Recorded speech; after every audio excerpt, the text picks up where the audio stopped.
আচ্ছা, কোনো রকম তরকারি ছাড়া তোমরা কি কেউ ভাত খেতে পারবে? আজকে কিন্তু কোনো রকম তরকারি রান্না করিনি। চলো কী রান্না করেছি সেটাই দেখা যাক।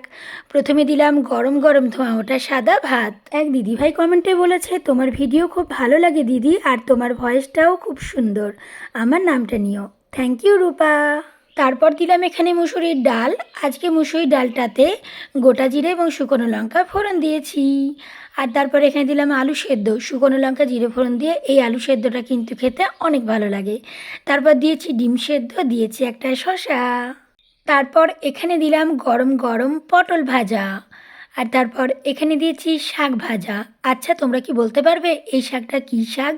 আজকে কী শাক ভাজা করেছি জলদি জলদি বলে ফেলো। আর তারপর ছোট্ট টিফিন বক্স করে প্রায় অনেক দিন পর করেছি কাঁচা আমের চাটনি। কাঁচা আমের চাটনিটা কিন্তু দারুণ তৈরি হয়েছে, দেখলেই খেতে ইচ্ছা করবে। আচ্ছা বলো তো এবার, আজকে মোট কয়টা শসা দিয়েছি আমি লাঞ্চ বক্সে?